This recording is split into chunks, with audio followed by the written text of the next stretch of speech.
Me parece que essa questão das comunicações do Chico, ela é fruto exatamente daquilo que o Chico construiu. Ele é vítima ele é vítima do que ele mesmo construiu, né? Porque como o Emmanuel através dele e os espíritos através dele e a FEB e tudo mais eram contra a evocação, eles são contra a evocação e eles dizem que o telefone só toca de lá para cá, faz todo sentido o Chico ter morrido e não ter comunicação. Então, a pessoa que, por exemplo, o Chico tentasse se comunicar através de um médium do movimento espírita tradicional, o médium não aceitaria, o médium ficaria com medo. Por quê? Porque a ideia do movimento espírita é diferente da ideia de Kardec. O movimento espírita funciona assim: só pessoas eleitas e especiais podem receber espíritos evoluídos. Só pessoas especiais têm essa condição. Nós, que somos pessoas normais, com imperfeições, a gente não pode. São só missionários podem. Como o movimento espírita acha que o Chico é um espírito superior, então junta essas duas coisas. Então, por exemplo, se o Divaldo aparecesse dizendo que recebeu uma mensagem do Chico, o movimento espírita ia aceitar.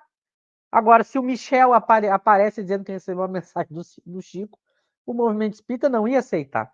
Então, provavelmente, muitos grupos podem ter recebido mensagens do Chico, mas todo mundo tem medo de expor, porque vai ter aqueles que vão dizer que não é e aqueles que vão dizer que é. E não, e não vai ter aqueles que vão evocar.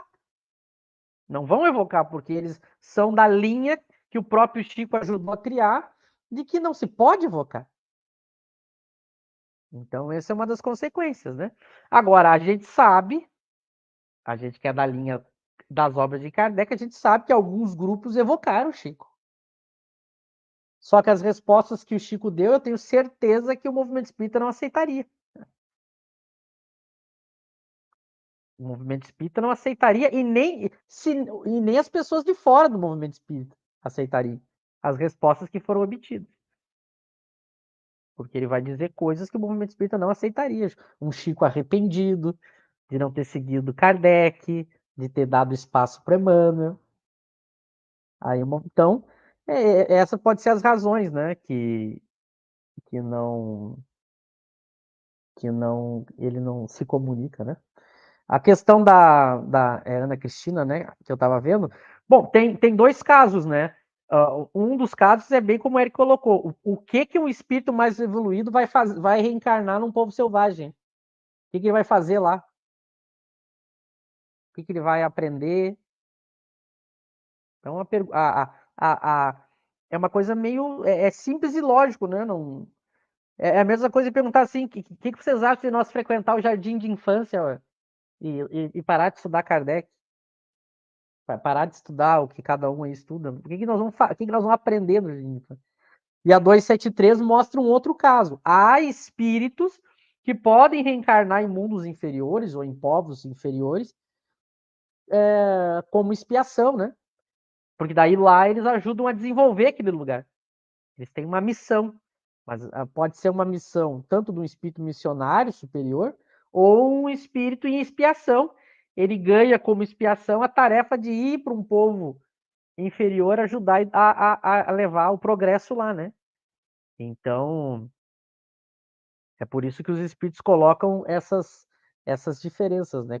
Se eu estou falando da situação de eu ir para um povo em que eu possa lá não aprender, mas ajudar a levar o progresso, isso é possível.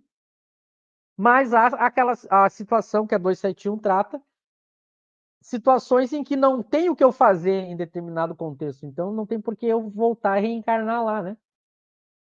Porque eu não, além de eu não aprender nada, eu não conseguiria nem ajudar esses povos, né? Então não faz muito sentido. Então são contextos e situações diferentes, né? Eu acho que não, acho que a gente comentei todas, né? Ele falou da teoria da beleza, né? Pois é, mas eu queria que o Luiz comentasse sobre o item 59, porque é justamente isso. A 59 mostra que. A 59 deveria mostrar para as pessoas que pensam que Kardec era racista o seguinte: há uma contradição, então. Se eu admito que Kardec, em alguns textos, foi racista, eu tenho uma contradição com outros textos, por exemplo, 59. Então, isso deveria esses críticos pensarem: será que não há uma outra interpretação? Ele não quis dizer outra coisa nesses textos que eu atribuo ao racismo? Eu deveria fazer esse raciocínio, em vez de ser taxativo. É por isso que eu provoquei a questão lá no início. É isso que as pessoas deveriam pensar. A pessoa não entende a questão, então ela julga, ela já faz uma conclusão. Bom, Kardec foi racista, porque eu entendi assim, então Kardec foi racista. A gente faz essa conclusão. Mas por que a gente não reflete sobre o item 59? Porque de duas uma, eu tenho duas possibilidades. Ou há uma contradição, porque ou Kardec em alguns momentos foi racista e outras não, que a 59 está claro que ele coloca todos como irmãos, ou então pode haver um outro entendimento que eu não estou tendo e eu estou sendo preconceituoso na minha interpretação ao atribuir Kardec como racista. Por que essas pessoas não fazem essa leitura? Aí as pessoas pegam, por exemplo, teorias, mas aí elas não conseguem entender o que Kardec, como é que Kardec analisa uma teoria, por exemplo. É o exemplo que eu dou da frenologia, né? As pessoas usam aquele texto da frenologia para dizer que Kardec era racista. Pois eu digo que eu lendo aquele texto, eu concluo justamente o contrário. Eu já falei isso em outras vezes, porque mostra que justamente ele está mostrando que se a frenologia fosse verdadeira, mesmo assim o espiritismo tinha uma solução para essa situação, através da reencarnação. Então, eu diria que é mais não saber ler um texto filosófico científico das pessoas que leem. As pessoas leem com preconceito e, curiosamente, acusam Kardec de preconceito. É não saber ler um texto científico filosófico em um determinado período da história. O problema está em quem lê, não está em Kardec. Mas as pessoas julgam que o problema está em Kardec. É muito parecido com. Eu já vou concluir, tá? É muito parecido com o pessoal que diz que as obras de Kardec foram adulteradas. É a mesma lógica. Ela não entende a modificação que Kardec fez, ela não entende. E em vez ela dizer assim, eu não entendi, vou tentar entender, ela diz assim, eu não entendo, logo foi adulterado. Mas, tudo bem, né? O ser humano é assim, ele tem a livre escolha de fazer o que ele quiser com qualquer teoria. Basta ver o que fizeram com o cristianismo, né? A gente viu ao longo da história que uma doutrina como a do Cristo, ela foi usada para matar, para fazer guerra. A gente fica, meu Deus, como que uma teoria, como que um ensinamento como o do Cristo pode ter sido usado para as pessoas justificar guerras? Mas foi usado. O ser humano faz isso, né? Kardec e o Espiritismo não seria exceção. Aliás, leiam a questão 800 do Livro dos Espíritos, que os Espíritos vão dizer que o Espiritismo ele não é diferente de qualquer outra teoria que a gente não seja ingênuo de achar que uma teoria por si só vai modificar o ser humano. O ser humano tem livre-arbítrio. Basta ver que a gente teve entre nós um espírito puro. E o que o ser humano fez com o espírito puro? Matou ele. Então, eu diria mais que é um problema nosso de leitura, de entendimento, mas a gente prefere atribuir a Kardec, né? É uma escolha, cara.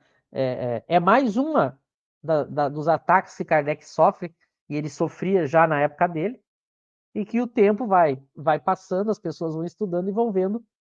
Kardec dizia isso, né? O tempo e a história vai mostrar quem é que está com a razão. Então, acho que da minha parte é isso. Já quero me despedir, agradecer ao Érico, ao José, a todos que participaram, ao pessoal novo que participou hoje, né? O Micael e o Luiz, se eles são espíritas ou têm interesse em conhecer de maneira séria o espiritismo são bem-vindos, são boas questões, acho que a gente tem que tratar delas,